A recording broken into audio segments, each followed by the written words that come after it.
हमने देखा भावनाओं को कैसे कंट्रोल करना है। पहला है डर। दूसरा विषय भी आज मैं आपके साथ बांटना चाहता हूं और वो है क्रोध। दूसरा क्या है? क्रोध। बहुत से लोगों के जीवन में पाई जाने वाली जो कमी होती है वो क्या है? क्रोध है।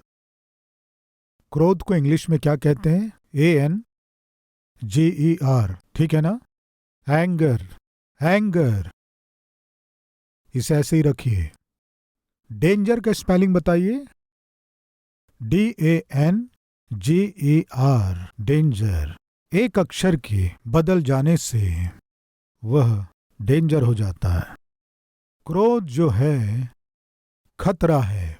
मेरे क्रोध के कारण ही मेरा परिवार बनाया गया है, कहने वाले कोई है? है तो बताइए। ऑफिस में मैं इस तरह चिल्लाया चीखा इसीलिए मुझे प्रमोशन मिला, कहने वाले कोई है तो बताइए।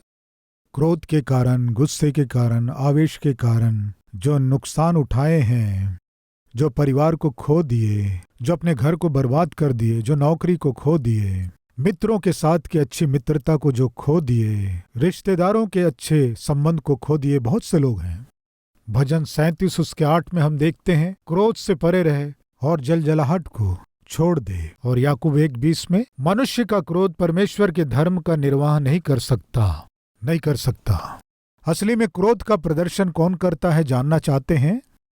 प्रियो, बाइबल में इसका एक आयत है, वो मैं आपको दिखाना चाहता हूं। आइए, असली में क्रोध कौन करता है। नीति वचन 14 उसके 17 में हम देखते हैं, जो झट क्रोध करे वो ज्ञान को प्रकट करता है।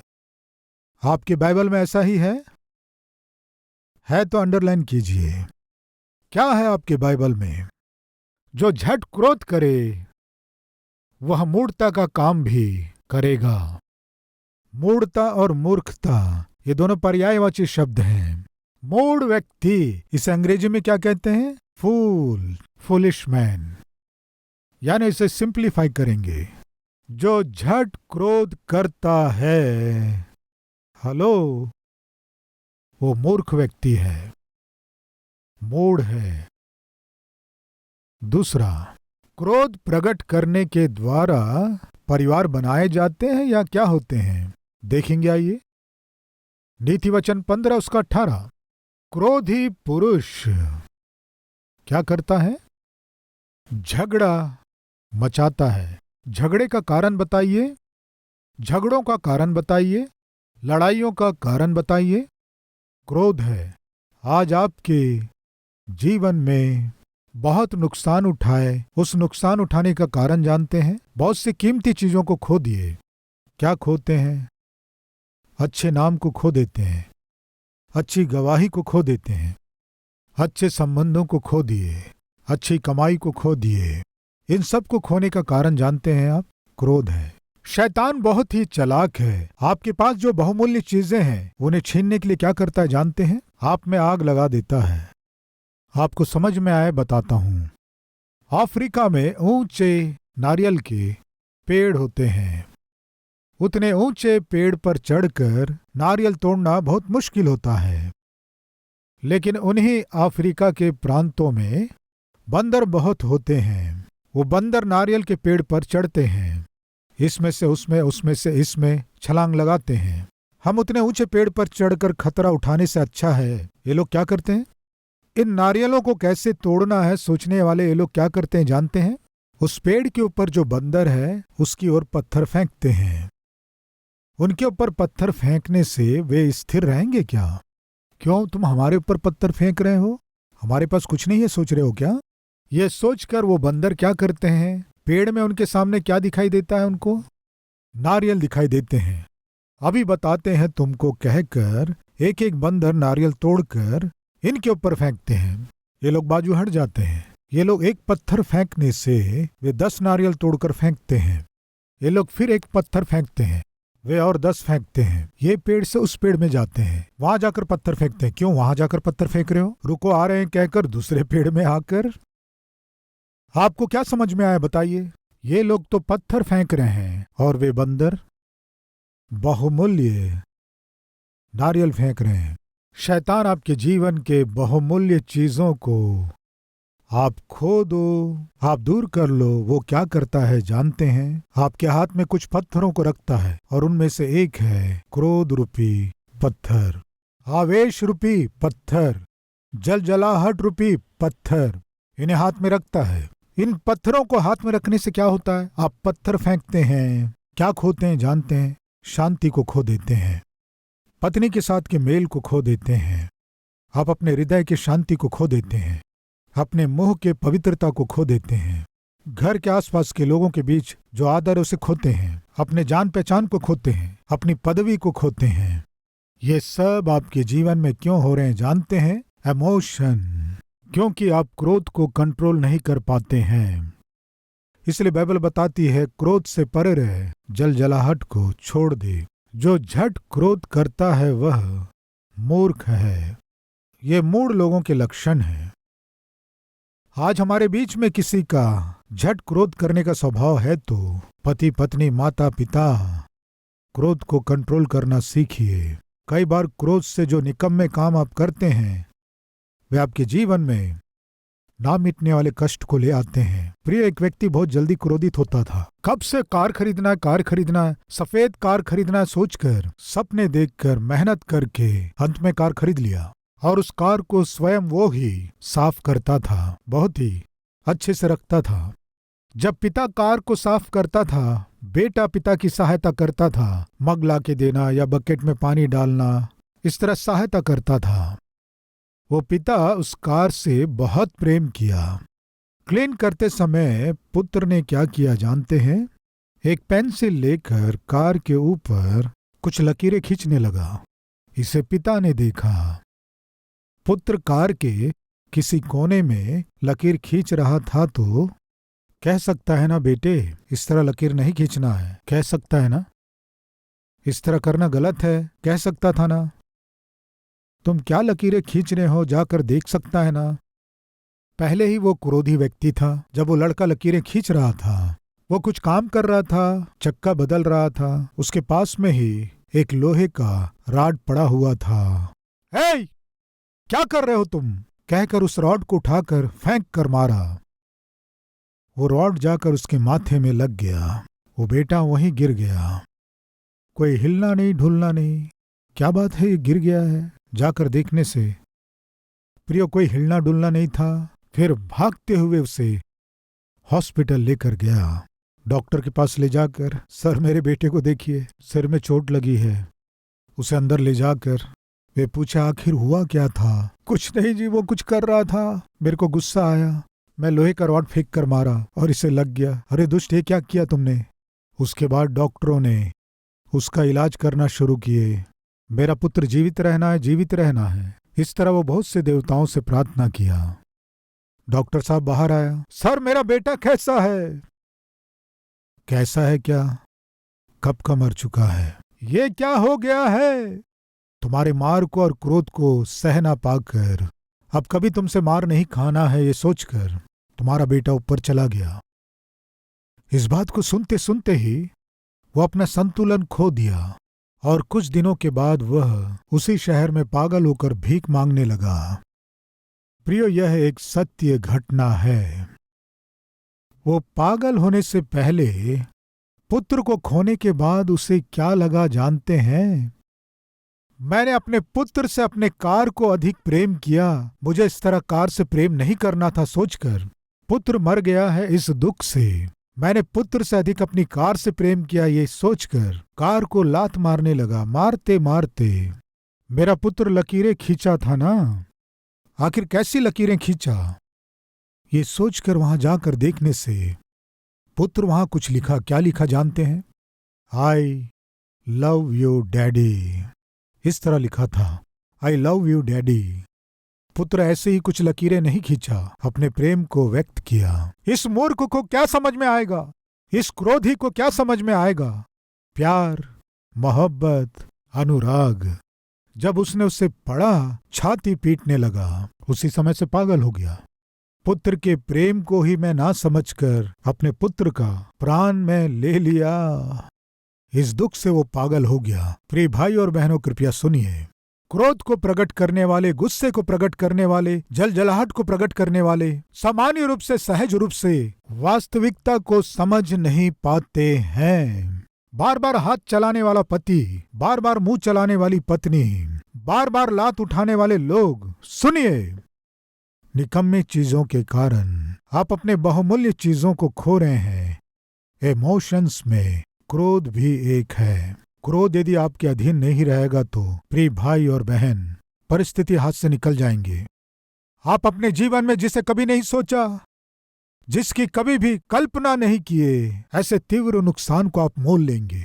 उस क्रोधी का क्या हुआ जानते हो? पागल हो गया। क्यों पागल हुआ जानते हैं? कंट्रोल रहित क्रोध के कारण। ऐसी बुरी स्थिति और दुर्गति आपके जीवन में नहीं आना है तो आज आपको अपने क्रोध को कंट्रोल करना है। कैसे कंट्रोल करना है? अब्राहम लिंकन जी ने एक अद्भुत फॉर्मूला को बताए।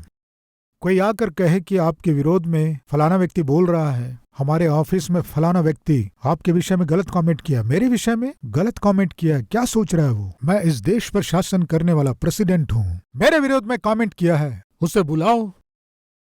इस तरह कहना है जब वे सोचते थे। तब अब्राहम लिंकन 100 तक गिना करते थे। वे जब इस तरह बताते थे, अब्राहम लिंकन 1, 2, 3, 4, 10, 20, 30, 50, 70, 80, 90, 100। ठीक है, गुस्से में आकर कह दिया होगा, बाद में बात करूंगा, उस फाइल को लेकर आओ, कहा करते थे। क्या हुआ बताइए? क्या हुआ? क्रोध को बड़े ही बुद्धिमानी के साथ वे कंट्रोल किया करते थे। कैसे? तुरंत प्रतिक्रिया ना दिखाकर। आपको झट क्रोध नहीं करना है तो आप देरी कीजिए, बस इतना ही।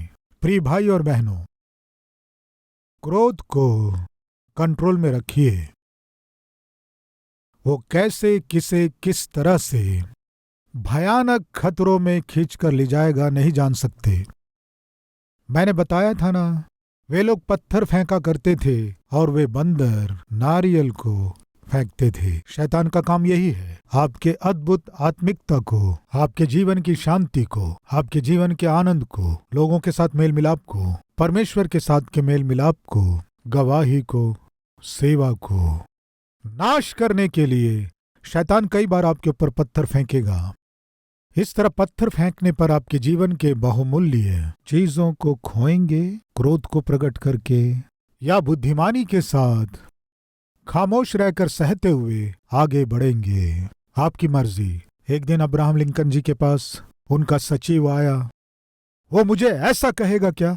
मैं आपके पास काम करता हूं जानकर भी वो मुझसे इतनी बड़ी बात कहेगा। क्या कह दिया? क्यों इतना क्रोध कर रहे हो? मैं सह नहीं पा रहा हूं इस बात को। क्या करोगे सोच रहे हो? मैं उसका अंत कर दूंगा सोच रहा हूं। ठीक है, तुम जो करना चाहते हो उसे एक पेपर में लिखो। क्यों, किस लिए जी? मैं वो करूंगा, तुम लिखो।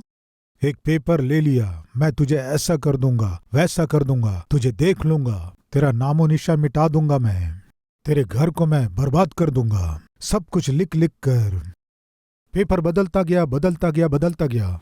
3-4 पेपर लिखने के बाद पानी कहाँ है जी?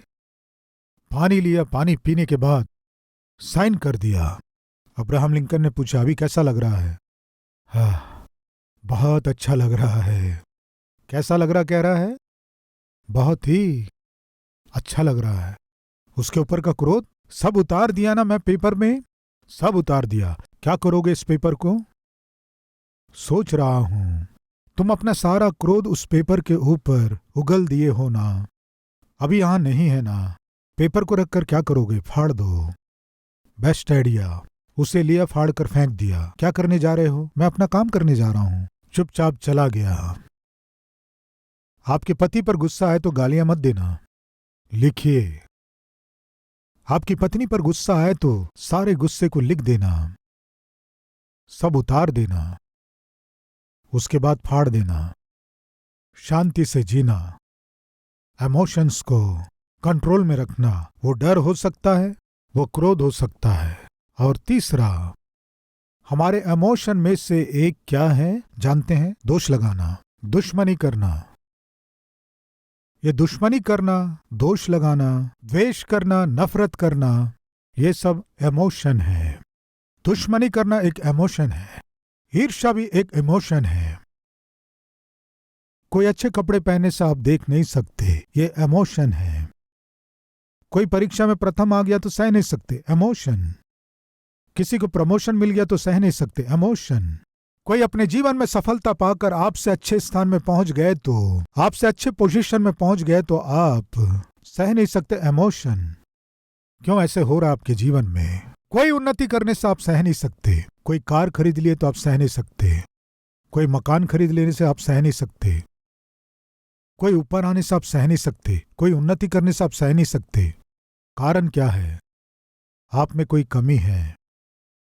उस कमी का एक नाम है, क्या है जानते हैं? ईर्ष्या। ये ईर्ष्या जिसमें रहता है वो सामान्यता उन्नति नहीं कर सकते, वे सामान्यता ऊपर नहीं आ सकते। यदि कोई ऊपर आ रहा है, उन्नति कर रहा है, सफलता पा रहा है तो उन्हें बधाई देना अच्छी बात है। उन्हें शुभकामना ना दे पाने वाले, पूरे मन से खुश ना हो पाने वाले सामान्यता अपने जीवन में बहुत सी समस्याएं मोल लेंगे। मैं पूछता हूं, यदि कोई क्यों आपके भाई बहन ही, बड़े भाई छोटे भाई या बहन छोटी बहन हो सकती है, आपकी कजन हो सकती है, आपके रिश्तेदार हो सकते हैं, सहकर्मी या क्लासमेट हो सकते हैं। जब वे उन्नति करते हैं तो पूरे मन से अभिवादन करते हैं क्या? ठीक है भाई, मुझे नौकरी नहीं मिली, तुम्हें मिल गई, मुबारक हो। हम दोनों इंटरव्यू के लिए गए थे, मुझे नौकरी नहीं मिली, तुम्हें मिल गई, तुम्हें मुबारक हो। मुझे कैसे नहीं मिली, उसे कैसे मिल गई नौकरी? ईर्ष्या। मैं सोचा था मुझे प्रमोशन मिलेगा, लेकिन तुम्हें मिल गया, किसी ना किसी को मिला, मुबारक हो, बधाई हो। पूरे मन से आप किसी का अभिवादन कर पा रहे हैं क्या?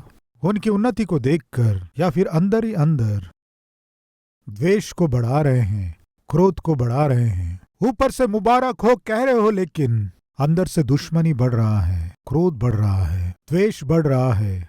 सामने वाला उन्नति कर रहा है तो कैसे भी उसे गिराना है, उसे पहचान मिलने नहीं देना है, उसे वो पदवी मिलने नहीं देना है, उसे सफल नहीं होने देना है, उसको अवसर मिलने नहीं देना है। अगर ऐसे कोशिश करने वाले हम हैं तो सावधान, ये खतरा है। एक चील दूसरे चील के समान उड़ नहीं पा रहा सोचकर किसी भी तरह वो जितनी ऊंचाइयों में उड़ रहा है, मैं नहीं उड़ पाया, कोई बात नहीं, उसे उड़ने नहीं देना है, ये सोचकर योजना बनाया, क्योंकि वो मुझसे ऊंचा उड़ रहा है। ये सोचकर जब वो विचार कर रहा था, उसे एक शिकारी दिखाई दिया। उस शिकारी को देखकर उससे कहा, उस ऊंचाई में उड़ते हुए चील को देख रहे हो ना, उसे इस तरह उड़ने से रोकना है। बताओ क्या करूं? तुम अपने तीर से उसे मार कर नीचे गिराओ। शिकारी ने कहा, यदि मेरा तीर वहां तक पहुंचना है तो मुझे पंख चाहिए। क्या चाहिए? पंख चाहिए। तब उस चील ने कहा, तुम्हें पंख चाहिए? ये लो, अपने दोनों परों को फैलाकर निकाल लो जितने चाहिए। वो 4 पंखों को उखाड़ा, तीर में बांधकर मारा, पहुंचा नहीं, तीर नीचे गिर गया। क्या बात है, वो ऊपर से गिरा नहीं चील। तीर को इतने पंख बस नहीं हुए और 8 पंख चाहिए। परों को फैलाकर ले लो। शिकारी तीर चलाता नीचे गिर जाता है, और पंख ले लो।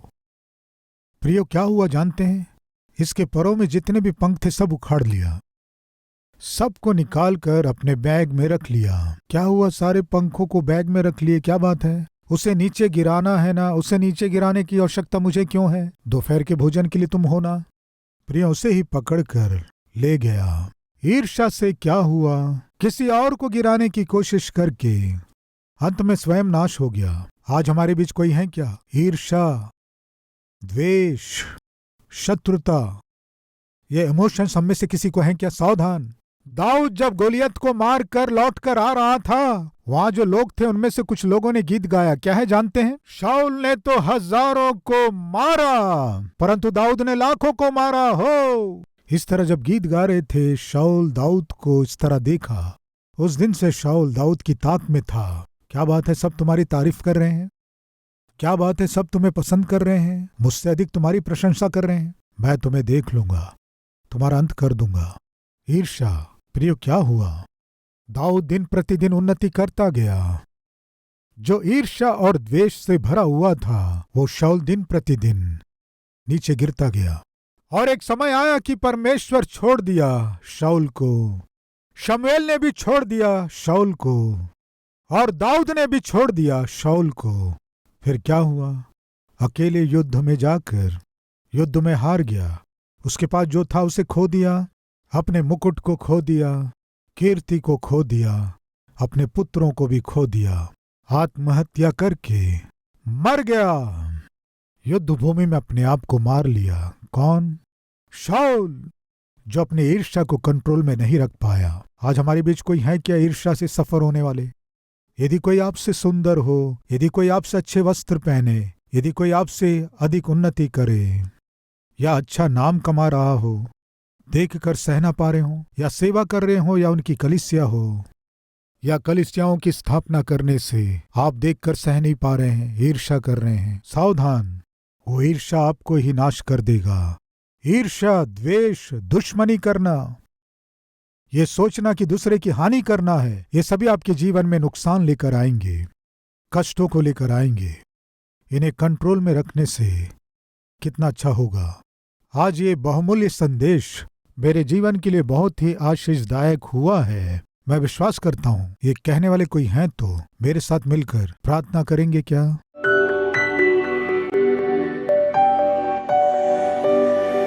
पवित्र परमेश्वर पिता, आपके सामर्थ्य संदेश को हमें देखकर पिता आज हमारे जीवन के इमोशंस, फीलिंग्स, भावनाएं पिता, वे यदि हमें नुकसान पहुंचाने वाले हैं तो हमें उनसे कैसे जय पाना आपने सिखाया।